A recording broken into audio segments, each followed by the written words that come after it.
Buenas tardes. Bueno, en esta clase vamos a continuar con teoría de la probabilidad. Nosotros habíamos visto la definición clásica como casos favorables sobre casos posibles. Pero esa definición no siempre puede utilizarse. Por ejemplo, si yo tengo un experimento con un espacio muestral continuo, en ese caso no lo podría utilizar porque el número de casos favorables es infinito y el número de casos posibles también es infinito, me quedaría infinito sobre infinito. Y tampoco la podría usar si tengo un dado cargado o una moneda cargada, por ejemplo, porque dice que los casos tenían que ser igualmente probables. O sea, que la definición clásica o de Laplace que vimos nos sirve únicamente para espacios muestrales discretos donde cada uno de los elementos tiene la misma probabilidad de ocurrir. Cuando no se cumplen esas condiciones, recurrimos a la definición axiomática de probabilidad, que es la que vamos a trabajar a continuación, que no es la que se trabaja en la escuela secundaria. En la escuela secundaria ustedes van a trabajar con la definición clásica, cuando tengan que trabajar el tema. Bueno, vamos a la definición axiomática. Recuerden que un axioma es una verdad evidente que se acepta sin demostración. Esta definición establece que la probabilidad de que ocurra un suceso A es un número real que se encuentra entre 0 y 1, establece el axioma 1. Puede ser 0 y puede ser 1. O sea, esto nos indica que una probabilidad nunca puede ser negativa ni mayor que 1. Si en algún ejercicio eso nos ocurre, borrarlo inmediatamente porque es un error grave. La probabilidad siempre se encuentra entre 0 y 1 y en porcentaje entre 0 y 100%. ¿Puede valer 0? Sí, cuando no tengo casos favorables. Por ejemplo, si yo les digo cuál es la probabilidad de que al tirar un dado salga el número 7. Es 0 porque el dado, siempre que sea un dado que tenga los números del 1 al 6, o sea, es un evento imposible. ¿Puede valer 1?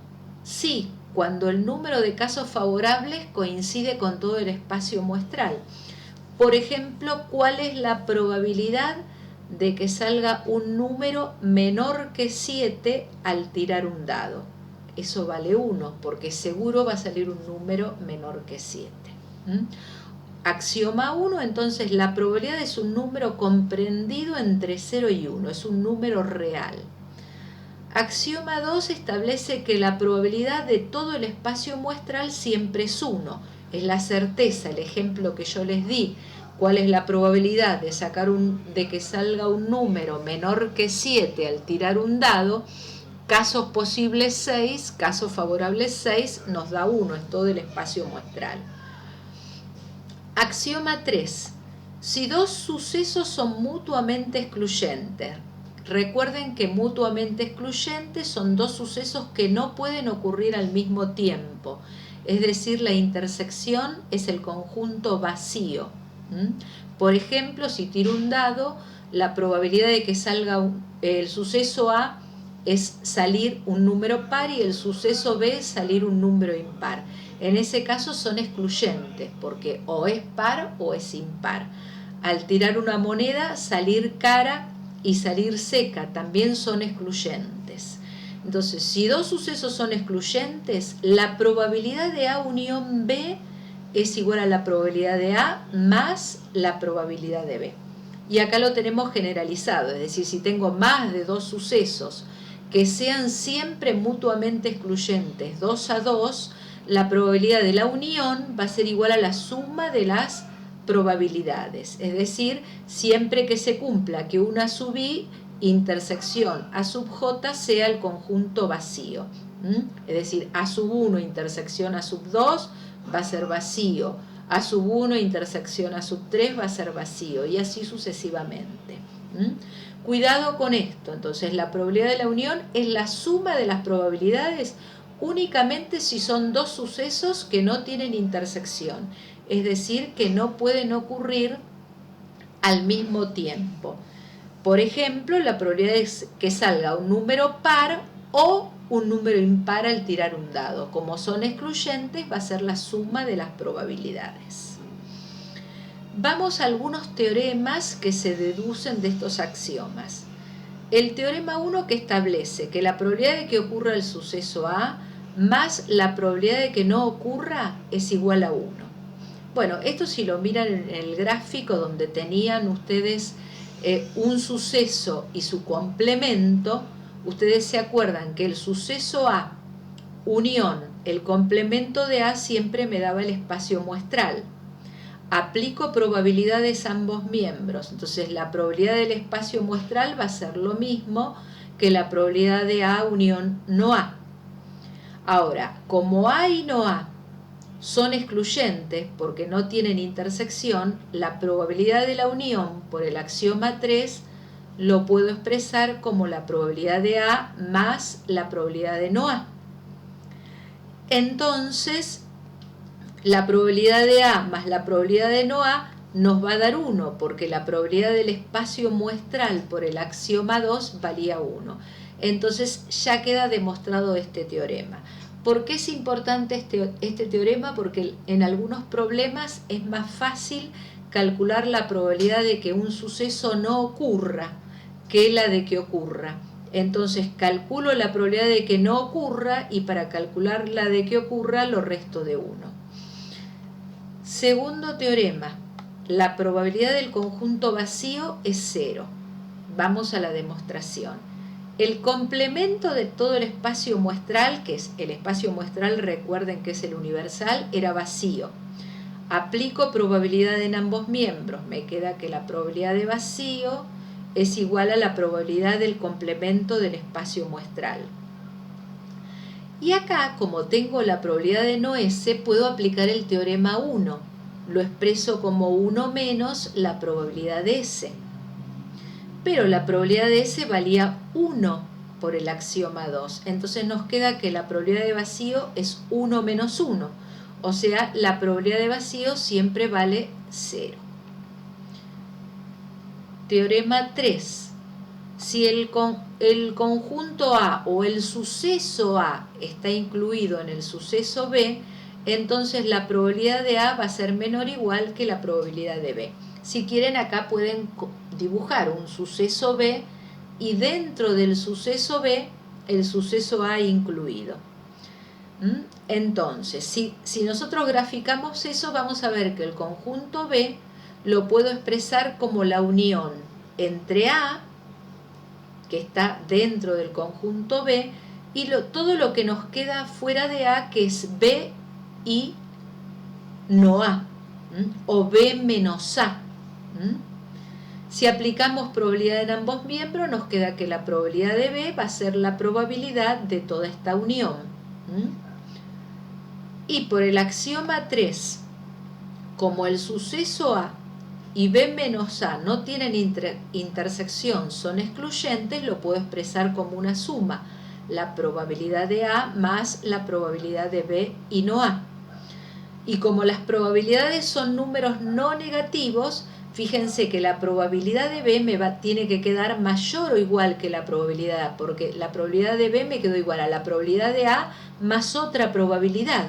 Entonces necesariamente la probabilidad de B va a ser mayor o igual que la probabilidad de A. O lo que es lo mismo decir, lo que queríamos demostrar era que la probabilidad de A va a ser menor o igual que la probabilidad de B. Es decir, cuando un suceso está incluido en otro, su probabilidad siempre va a ser menor.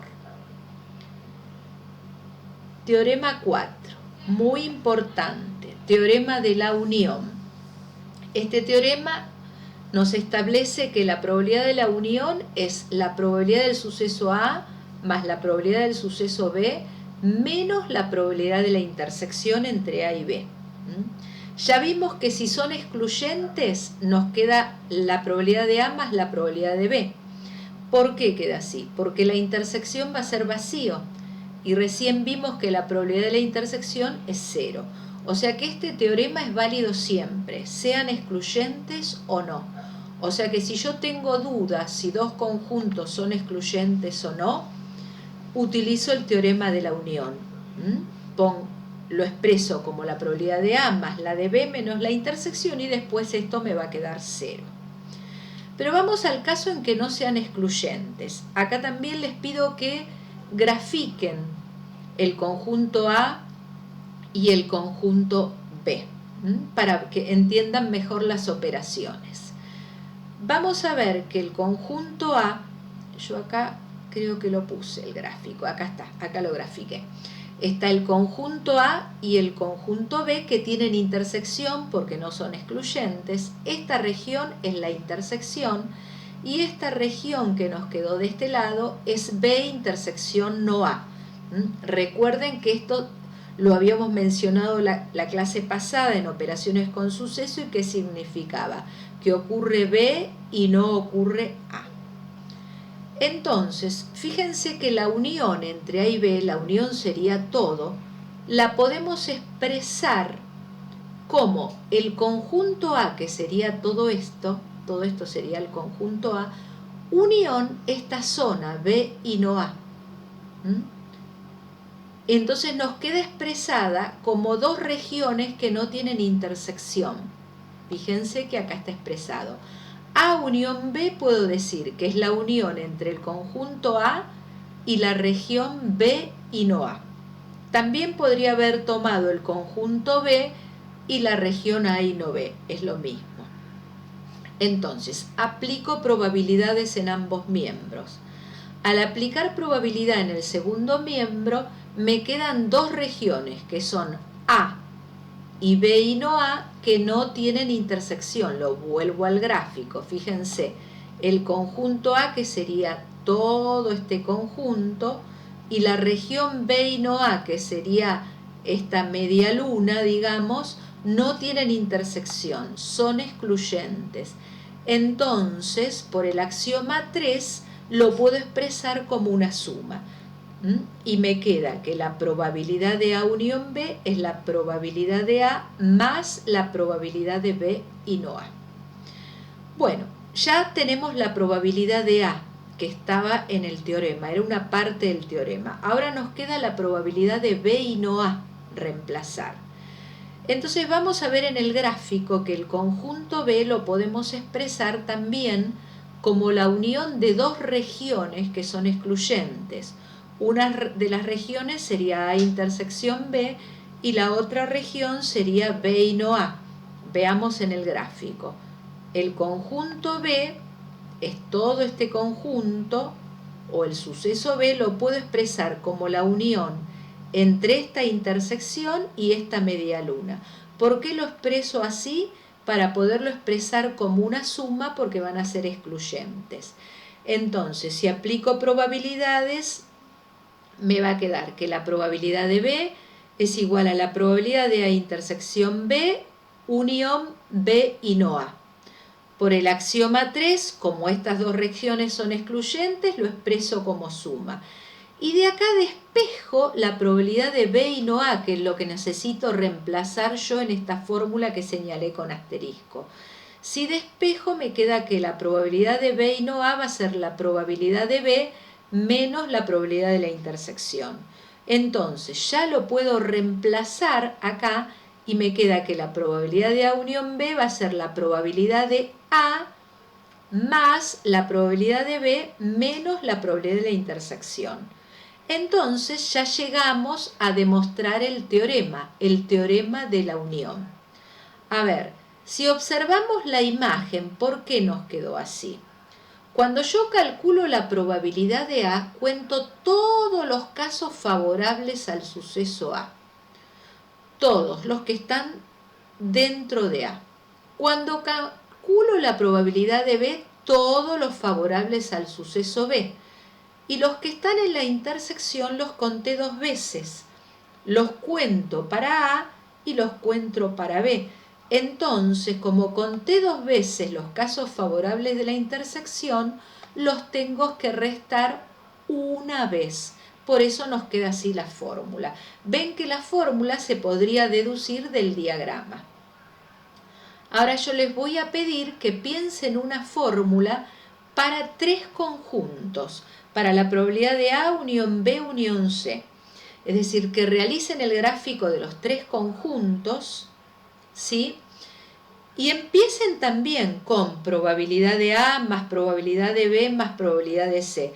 Porque si los tres conjuntos son excluyentes, es decir, están separados, me va a quedar la suma de las probabilidades. Pero después voy a tener que tener en cuenta que conté dos veces para restar. Y en esa resta, ¿qué pasó? Así que les dejo para ustedes para que deduzcan la probabilidad de A unión B unión C para tres conjuntos. Después lo hacen, ¿no? Y lo piensan. Después les voy a dar la solución. Pero vamos a un problema de aplicación utilizando lo que vimos y utilizando las operaciones entre sucesos que vimos la clase pasada para poder resolver los ejercicios. Fíjense que tenemos en una reunión de 30 personas, 15 van al gimnasio, 14 salen a caminar y 4 practican las dos actividades. Nos preguntan, ¿cuál es la probabilidad de que una persona de la reunión practique A, las dos actividades, B, por lo menos una de las actividades, C, solo una de las actividades, D, solo salga a caminar y E, ninguna de las actividades? Para esto tienen que tener presente lo que vimos la clase pasada de cómo pasar del lenguaje coloquial a simbólico usando operaciones con conjuntos. Primero tengo que simbolizar los sucesos que tengo. Dentro de los sucesos que acá se mencionan hay dos. Serían las dos actividades. Una cuál es ir al gimnasio y la otra salir a caminar. En todos los problemas primero tengo que identificar los sucesos. Acá tengo dos. Ir al gimnasio y salir a caminar. Entonces, una vez que identifico los dos sucesos, voy a las preguntas. La primera pregunta es que practique las dos actividades. Es decir, ¿qué significa eso? Que vaya al gimnasio y salga a caminar. Entonces, el lenguaje simbólico sería una intersección, lo que me están pidiendo. La probabilidad de A intersección B. Lo tengo como dato. A ver, pienso, ¿cuántos casos tengo posibles? 30 personas. ¿Tengo como dato cuántas practican las dos actividades? Sí, acá me dice 4 practican las dos actividades. O sea, 4 van al gimnasio y salen a caminar. Entonces esta probabilidad la tengo como dato. Es 4 sobre 30. Segunda probabilidad. Practique por lo menos una. Por lo menos una, recuerden que es una unión. A unión B. Relean operaciones entre sucesos. Según lo que vimos, ¿cómo calculo la probabilidad de una unión? Por el teorema 4 es la probabilidad de A más la probabilidad de B menos la probabilidad de la intersección. La probabilidad de que ocurra A. ¿Cuántas van al gimnasio? 15 sobre un total de 30. Más. ¿Cuántas salen a caminar? 14 sobre un total de 30. Y la intersección la acabo de calcular. 4 sobre 30, el resultado es 25 sobre 30. Lo pueden dejar como fracción o pasar a número decimal. Siempre me va a dar un número comprendido entre 0 y 1. Punto C, solo una de las actividades. Si recuerdan de la clase pasada, solo una era A y no B, unión B y no A. Entonces, como son excluyentes, es la suma de las dos probabilidades. A y no B más B y no A. Y según lo que vimos en el teorema de la unión, la probabilidad de B y no A era la probabilidad de B menos la intersección. Y la probabilidad de A y no B es lo mismo, es la probabilidad de A menos la probabilidad de la intersección. Entonces, si reemplazamos, tenemos todos los datos, nos va a dar 21 sobre 30. Acá la probabilidad de A Ya sabemos que es 15 sobre 30, la de B es 14 sobre 30 y la intersección es 4 sobre 30, que nos queda restadas ¿cuántas veces? 2 veces. ¿Por qué me queda 2 veces? Porque solamente me interesan las 2 medialunas del gráfico. Realicen el diagrama de Venn con los 2 conjuntos para poderlo interpretar bien e incluyan también el rectángulo del espacio muestral. Bueno, vamos al punto D. Solo salga a caminar. Es decir, me está pidiendo que ocurra B y no ocurra A. Es decir, que camine y no vaya al gimnasio. La probabilidad de B y no A. Bueno, recién lo vimos, eso es la probabilidad de B menos la intersección. Y nos queda 10 sobre 30. La última, ninguna de las dos actividades, es decir, no vaya al gimnasio y no vaya a caminar. Es la probabilidad de no A, intersección no B. Por la ley de De Morgan, esto es equivalente al complemento de la unión. Y por el teorema 1, esto es 1 menos la probabilidad de la unión. O sea, 1 menos 25 sobre 30 y nos da 5 sobre 30. Bueno, realicen el diagrama para poder entenderlo. Bueno, hasta acá la clase de hoy. Consulten las dudas y ahora les dejo las actividades para que vayan trabajando y para que piensen en el enunciado del teorema de la unión para 3 conjuntos. Después les dejo la solución. Bueno, hasta la próxima clase. La próxima clase vamos a hacer una reunión sincrónica para consulta de dudas.